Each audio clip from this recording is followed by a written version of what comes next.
মৰমৰ ছাত্ৰ-ছাত্ৰী 2018 চনৰ কোশ্চেন পেপাৰখনৰ পৰা ইতিমধ্যে মই তোমালোকক 64 লৈকে কৰি দিছিলো। আজি তোমালোকক 65 ৰ পৰা বাকিখিনি কৰি দিবলৈ চেষ্টা কৰিছো। তোমালোকে হয়তো বৰ্ডত লক্ষ্য কৰিব পাৰিছা লিখাবিলাক স্পষ্ট নহয়, অলপ খেলিমেলি হৈছে। প্লিজ তোমালোকে বিয়াৰ কৰা। কোশ্চেন কি কৈছে? কাকুৱে বক্সিতকৈ এটো 9 নম্বৰ কম পায়। আনহাতে কোন আছে জানা ৰমেনে কাকুতকৈ 4 নম্বৰ এটো 4 নম্বৰ বেছি পায়। তিনিওজনে মুঠতে 82 নম্বৰ পায়। নম্বৰ লাভ কৰিবলৈ সক্ষম হয়। ৰমেনে পোৱা নম্বৰ নিৰ্ণয় কৰা। তেনেহলে আমাৰ ক্যাৰেক্টাৰ কেইটা আছে? তিনটা আছে, বক্সি, ৰমেন আৰু কাকু। মানে কাকুৱে বক্সিতকৈ 9 নম্বৰ কম পায়। আনহাতে ৰমেনে কাকুতকৈ 4 নম্বৰ বেছি পায়। তেনেহলে যেটো সবতকৈ কম নম্বৰ, যিয়ে সবতকৈ কম নম্বৰ পায় সেইটো ধৰিব লাগিব। তেনেহলে কোনে সবতকৈ কম নম্বৰ পায়? কাকু। হনাই তোমালোকে ধৰি লবা যে কাকুৰ নম্বৰ হল x। কাকুৱে কিমান নম্বৰ পায়? x। তেনেহলে ই বক্সিতকৈ 9 নম্বৰ কম পায়। তানে বক্সিয়ে কাকুতকৈ 9 নম্বৰ বেছি পায়। সেই কাৰণে তোমালোকে লিখিবা বক্সিয়ে কিমান পাব? 9 নম্বৰ বেছি পাব কাকুতকৈ, সেই কাৰণে x + 9। আনহাতে কি কৈছে তোমালোকক লাষ্টত যে ৰমেনে কাকুতকৈ 4 নম্বৰ বেছি পায়। তেনেহলে কাকুতকৈ যদি 4 নম্বৰ বেছি পায় কোনে? ৰমেনৰ নম্বৰ কিমান হ'ব? x + 4। ক্লিয়াৰ? আকৌ এবাৰ কৈছো, কাকুৱে বক্সিতকৈ 9 নম্বৰ কম পায়। ফাইন। সেইকাৰণে কাকুৰ নম্বৰ আমি ধৰি লৈছো x আৰু বক্সি কাকুতকৈ তাৰমানে 9 নম্বৰ বেছি পায়, x + 9 লিখিছো। আনহাতে ৰমেনে কৰিছে কি? কাকুতকৈ 4 নম্বৰ বেছি পায়। এটো হৈ গল। এইখিনি তোমালোকে ঠিকমতে ধৰিব পাৰিলে তোমালোকৰ অংক প্ৰায় শেষ। এতিয়া তোমালোকে একৰ্ডিং টু কোশ্চেন লিখি সব কিটা নাম্বাৰ যোগ কৰিবা। x + 9 আৰু x + 4 এই তিনিটা মিলি কিমান হ'ব তোমালোকৰ? 82। ফাইন। নেক্সট এবাৰ কৰিবা কি? এই এটা x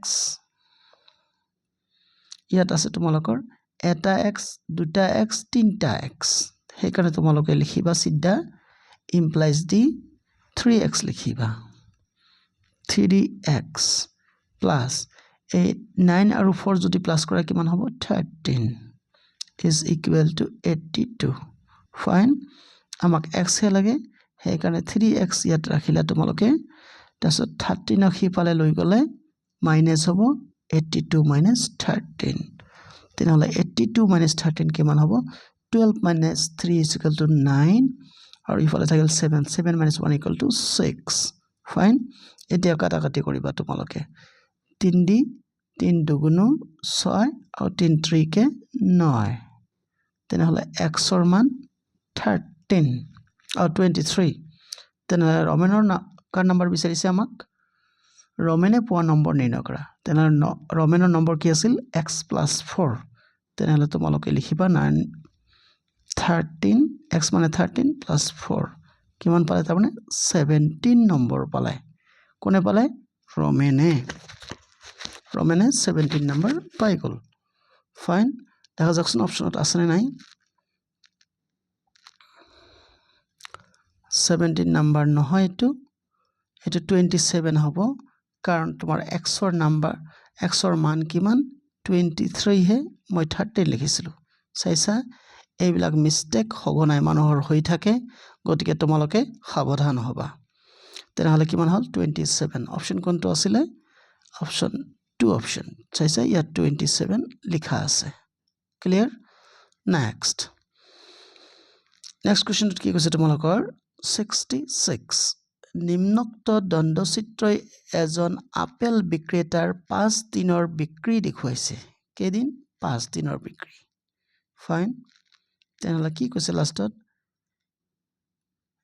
যদি বিক্ৰী হোৱা আপেলৰ মুঠ সংখ্যা 300 তেন্তে বৃহস্পতিবাৰে বিক্ৰী হোৱা আপেলৰ সংখ্যা নিৰ্ণয় কৰা তাৰমানে কি আছে মুঠ কিমান বিক্ৰী কৰিছে 300 তেনেহলে বৃহস্পতিবাৰে তেওঁ কিমান বিক্ৰী কৰিছিল সেইটো তোমালোকক উলিয়াব লাগে 5 দিনত বিক্ৰী হোৱা আপেল নাই মুঠ কিমান বিক্ৰী হৈছে 300 তেনেহলে আমি কেনেকৈ উলিয়াম ফাইন বৃহস্পতিবাৰ কোনটো আছিলে তোমালোকৰ এইটো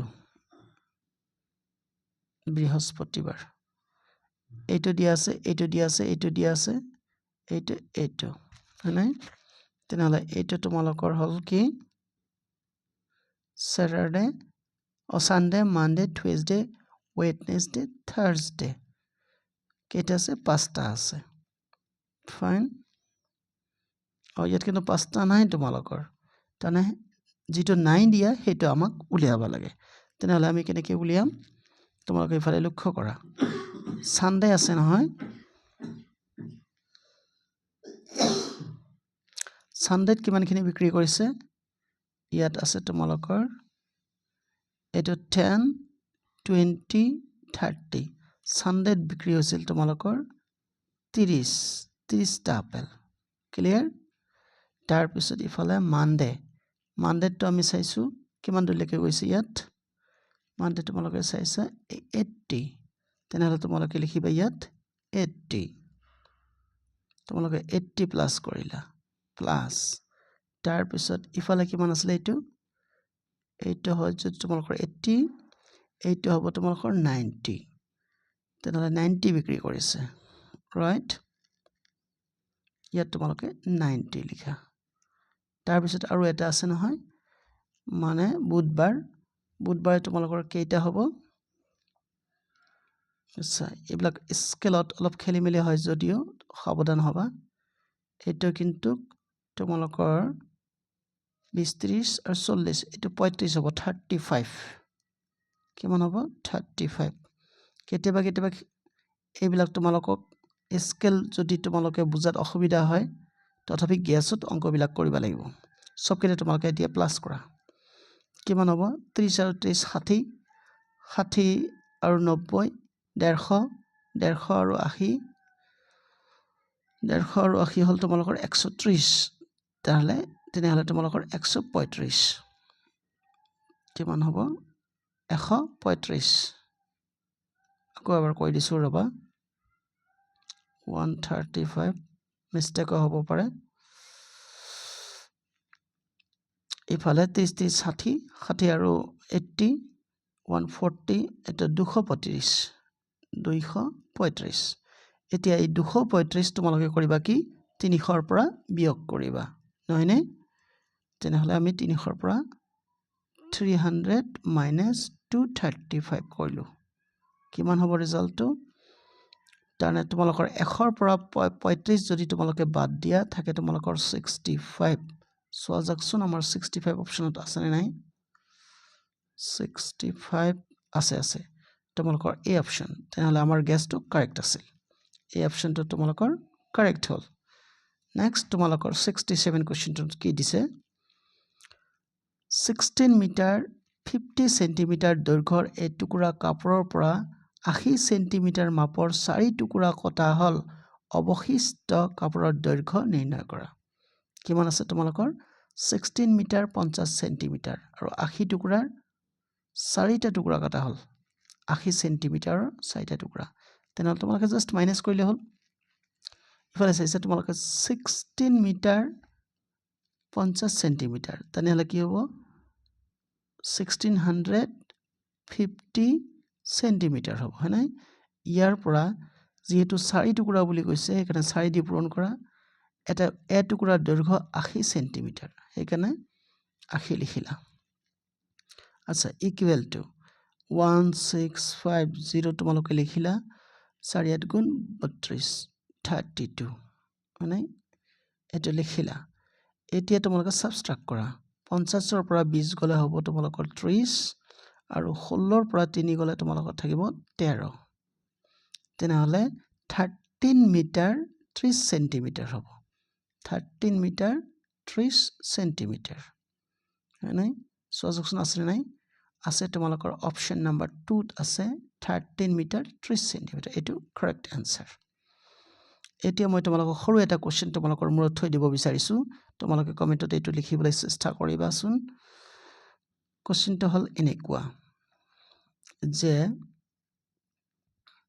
15 মিটাৰ আৰু 30 সেন্টিমিটাৰ 15 মিটাৰ 30 সেন্টিমিটাৰ দৈৰ্ঘ্যৰ তোমালোকে এডাল তাৰ ললা এটো পাঁচটা টুকুৰা কৰিলা পাঁচটা তোমালোকে টুকুৰা কৰিলা প্ৰত্যেকটো টুকুৰাৰ দৈৰ্ঘ্য কিমান হ'ব তোমালোকে উলিয়াই কমেন্টত লিখিবলৈ চেষ্টা কৰিবা আকৌ এবাৰ কৈছো এটা দীঘল তাৰ আছে সেই তাৰটোৰ দৈৰ্ঘ্য হল 15 মিটাৰ 30 সেন্টিমিটাৰ তাক তোমালোকে সমান পাঁচটা ভাগত ভাগ কৰিলা ভাগ কৰিলে এটা টুকুৰাৰ দৈৰ্ঘ্য কিমান হ'ব হেটো কমেন্টত লিখিবলৈ চেষ্টা কৰিবা আশা কৰিছো তোমালোকে ভিডিওটো ভাল পাবা লাইক কমেন্ট শেয়াৰ কৰিবা আৰু প্লিজ মোৰ চেনেলটো সাবস্ক্ৰাইব কৰিবা চোৱাৰ কাৰণে ধন্যবাদ